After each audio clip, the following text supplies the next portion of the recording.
La espora de Clostridium que se encuentra en el ambiente utiliza como vía de entrada heridas o también puede ingresar por vía oral.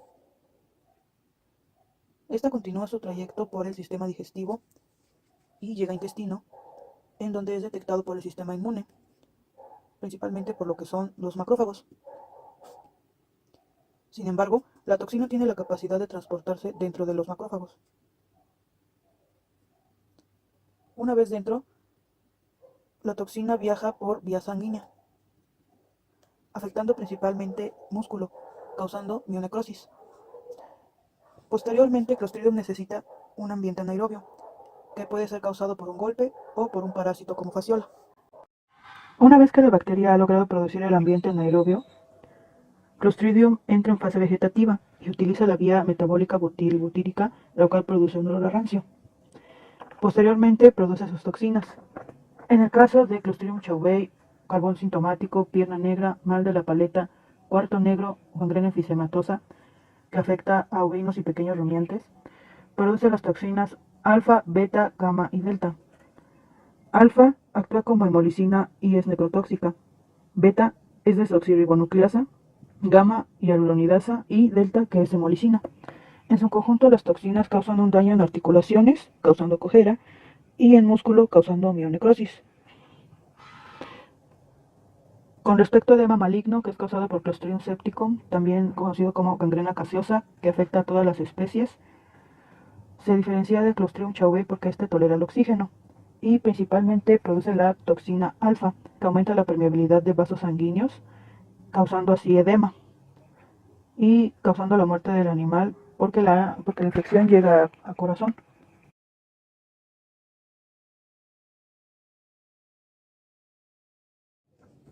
Para el desarrollo de Clostridium necesita factores predisponentes, como lo es una dieta rica en carbohidratos.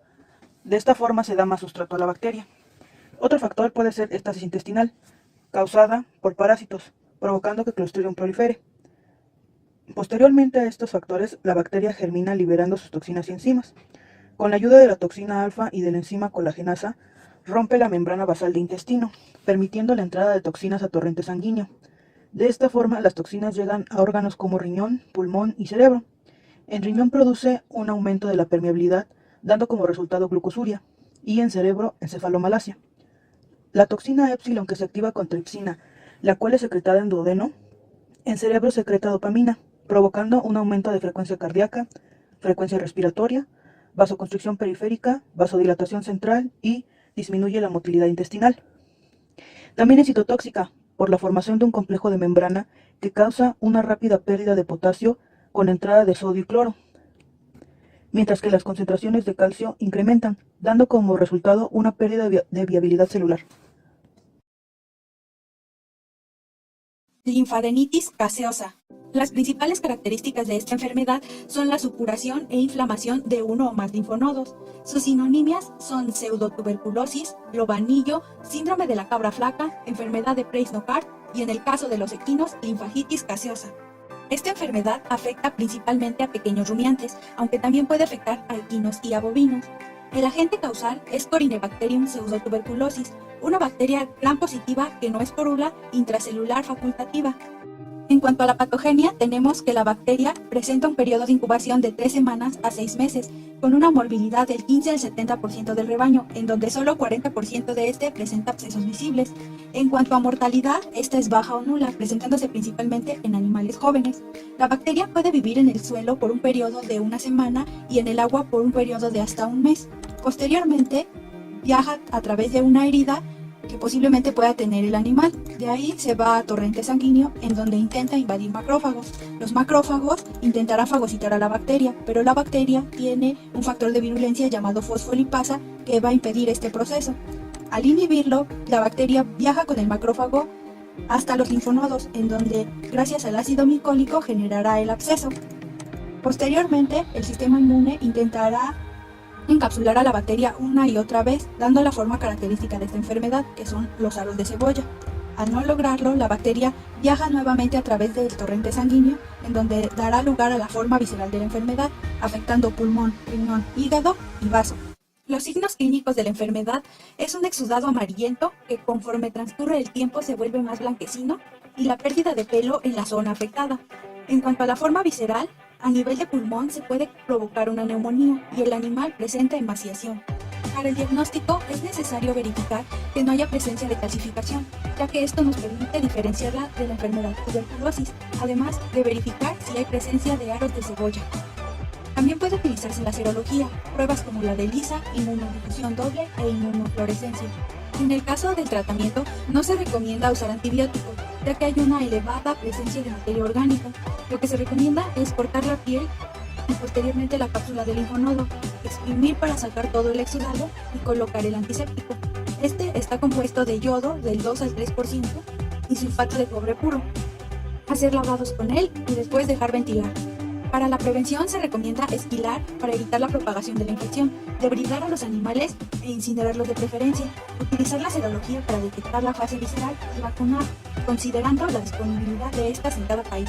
En el caso de salud pública, sí hay una zoonosis y afecta principalmente a linfonodos axilares, con un periodo de incubación de semanas a meses. A paratuberculosis también se le conoce como síndrome de la vaca flaca, enfermedad de Young o enteritis micobacterial. Su etiología es Mycobacterium pseudotuberculosis, o bien MAP. Es intracelular facultativo y bacteria ácido-alcohol resistente. Esta es una enfermedad zoonótica. Como factores predisponentes podemos encontrar una baja de defensa por malnutrición o por mucho estrés, a animales jóvenes, lactancia prolongada o suelos ácidos. Se proporcionará un diagnóstico con base en la historia clínica del hato, de ser necesario con pruebas especiales como ELISA, inmunoreacción, ionina, raspado del recto o un cultivo de heces al inicio de la enfermedad. No se proporcionará un tratamiento para el ganado. Para prevenir y controlar la enfermedad, se eliminará a los infectados y sospechosos y se tendrá un adecuado manejo de heces, ya que esta enfermedad tiene un efecto iceberg en el que el 30% de la población infectada serán asintomáticos. Patogenia. Fase 1. La vía de entrada puede ser por vía oral o transplacentaria y al hombre por medio de la leche. Llegará al intestino delgado, ciego o colon y formará una inflamación granulomatosa por hipersensibilidad de tipo 4. Aumentará la permeabilidad vascular provocando el primer signo, que es el edema y engrosamiento del epitelio. Fase 2. La fibronectina, que es un factor de virulencia, afecta a yeyuno, duodeno, causando una diarrea intermitente y también provocando un síndrome de mala absorción, lo cual disminuirá la producción. Fase 3. Para este momento se presentará una diarrea persistente y caquexia progresiva, y posteriormente habrá una diarrea líquida, pérdida de la función zootécnica y emaciación. Para las muestras de los órganos, se deberá de tomar de intestino delgado, linfonodos, tejido uterino, mamario, leche o heces. Colibacilosis. Esta enfermedad se caracteriza por la presencia de diarrea. Afecta principalmente a rumiantes, cerdos y rara vez a pequeñas especies, pero generalmente siempre es a animales jóvenes. Entre sus principales sinonimias tenemos enfermedad de los terneros de 3 días, diarrea colibacilar, diarrea septicémica neonatal y diarrea de los lechales. El agente causal es E. coli, un bastón gram negativo anaerobio facultativo que forma parte de la microbiota normal del organismo. La vía de entrada es oral, llegando hasta intestino, donde la acción de factores de virulencia le permiten generar una serie de cambios a nivel celular con el consecuente daño. Estos factores se presentan de acuerdo al patotipo o serotipo que se encuentra invadiendo, y de acuerdo al daño producido será el nombre que reciba. ETS o enterotoxigénica y EHS o enterohemorrágica tienen islas de patogenicidad con sistemas de secreción que cuentan con toxinas. E. coli enterotoxigénica cuenta con una isla llamada LEE con proteínas receptoras TIR. Al adherirse a los enterocitos, el sistema de secreción 3 libera proteínas efectoras de E. coli, con el posterior rearreglo de actina. La proteína termolábil o LT aumenta la secreción de cloro en las criptas y disminuye la absorción de sodio, estimulado todo esto por la adenilciclasa. La termoestable o ST es de tipo A y B. La tipo A aumenta la secreción de cloro y calcio a nivel intracelular y disminuye la absorción de sodio. La tipo B produce también atrofia de microvellosidades. El estímulo proviene en este caso de la guanilciclasa. Entre los efectos de este desequilibrio se observa diarrea, hipovolemia y acidosis, corriendo el riesgo de llegar a afecciones en corazón por aumento de potasio, aumento de frecuencia cardíaca y respiratoria, coma y muerte. E. coli enterohemorrágica, al adherirse a la célula y con el sistema de secreción 3, también libera proteínas efectoras de E. coli, en este caso la Shiga-like toxin o toxinas SLT. STX1 y 2 inhiben la síntesis proteica en ribosomas. STX2 variante o BT produce edema a nivel intestinal. Esto ocurre a nivel de endotelio con una consecuente apoptosis celular. Esta enfermedad tiene una distribución mundial y sus factores de predisposición son en animales jóvenes, por estrés, por cambio de alimentación, por el calostro, por su flora neonatal no establecida o por la presencia de los receptores de la bacteria CEI presentes en animales jóvenes. Entre los principales signos tenemos diarrea amarilla fétida, el tren posterior de los animales va a estar manchado, van a presentar ataxia y en el caso de haber tenido acidosis metabólica presentarán un estado comatoso, tendrán distensión abdominal, hipernea, apnea y va a tener la característica o puede presentarse la característica de que no toda la camada se enferma. Las principales lesiones que causará esta enfermedad serán que el intestino se torne translúcido, lleno de líquido, estará congestionado, con alimento parcialmente digerido. El estómago estará distendido y con hemorragias. En el intestino también presentará hemorragias que dependerán del patotipo que destruya el enterocito. También podemos encontrar los linfonodos aumentados de tamaño. El diagnóstico diferencial que debe considerarse en esta enfermedad es el Clostridium perfringens con rotavirus, con gastroenteritis transmitible del cerdo y en el caso de rumiantes con fiebre catarral maligna, diarrea viral bovina, pasteurella, salmonella, Clostridium possideus o por una diarrea mecánica. Para su diagnóstico debe de considerarse la historia clínica, la edad, si fue calostrado o no y el manejo que se le dio en maternidad. También puede hacerse un conteo de colonias, que con determinado número puede considerarse que es una colibacilosis o que haya la presencia de la bacteria en sangre. En el caso del tratamiento debe de hacerse un antibiograma y aplicar el antibiótico de susceptibilidad, además de darse una terapia de fluidos y dar un protector de mucosa gástrica. Para la prevención de esta enfermedad se requiere que las instalaciones estén limpias, disminuir el estrés en los animales, dar un buen calostrado y también dar prebióticos y probióticos.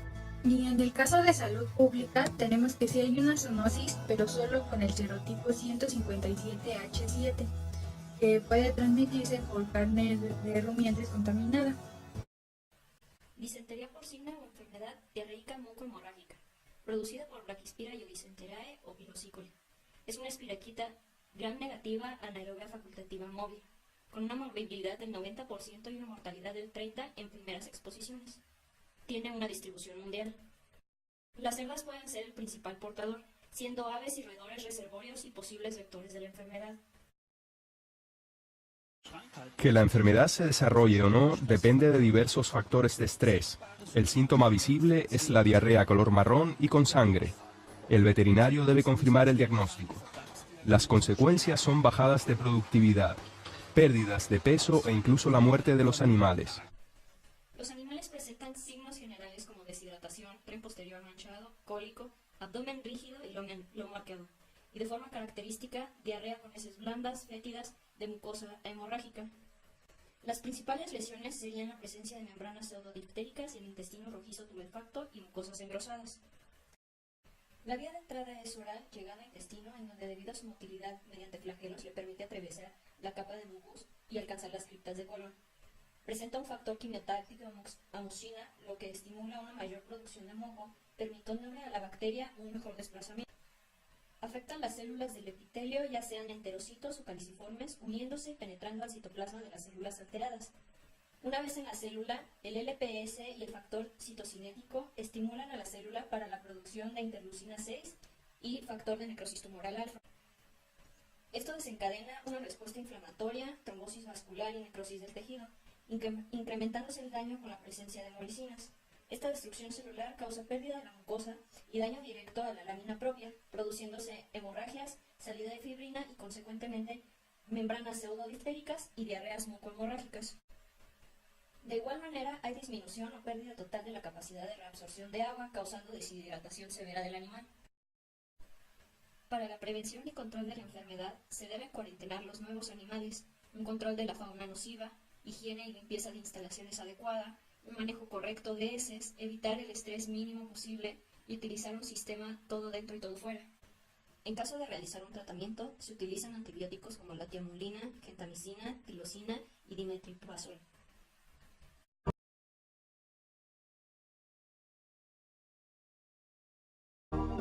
La salmonela es una enterobacteria que puede afectar a multitud de hospedadores, siendo capaz de sobrevivir y multiplicarse en diversas condiciones ambientales. La principal forma de transmisión de la enfermedad es la denominada orofecal, debido a la ingesta de agua y alimentos contaminados, aunque también se ha demostrado que la vía aerógena, a través del polvo, constituye una importante vía de transmisión. Una vez ingerida y ya en la luz intestinal, la bacteria compite con la microbiota que se encuentra de manera normal, hasta poder entrar en contacto con el epitelio. Valiéndose de diversos factores de virulencia como los lipopolisacáridos, Salmonella invade las células del hospedero por un mecanismo llamado disparo, con el cual envía señales a las células de la mucosa. La bacteria también cuenta con islas de patogenicidad, que al entrar en contacto con las células, libera proteínas como CYP-A, SOP-E, SOP-E2 y SOP-B que forman parte de la isla SPI1. Se comienza la invasión, generando a su vez el rearreglo del citoesqueleto, particularmente de actina, para formar una vesícula que la rodeará.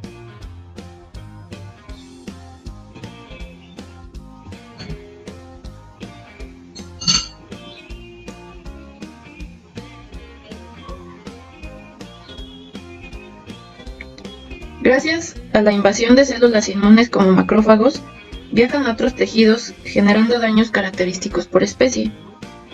Otras islas de patogenicidad como SPI2, SPI3, SPI4 y SPI5 le servirán a la bacteria para regular su supervivencia dentro de la célula, replicarse, adaptarse al ambiente y generar el daño característico o reacción inflamatoria de la mucosa. Esta reacción es mediada por la isla ya mencionada, SPI5.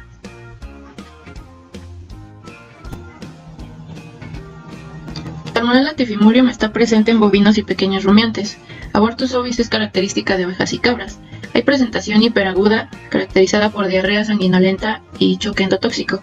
La aguda se caracteriza por abortos y la crónica, que da principalmente a adultos, se caracteriza por neumonía, artritis, disnea, abortos, únicamente pequeños rumiantes. En cerdos, cólera suis y typhimurium son característicos. La enfermedad se genera presentando emaciación, deshidratación, heces color puma y úlceras botonosas. En aves, Pulorum y Gallinarum son las características.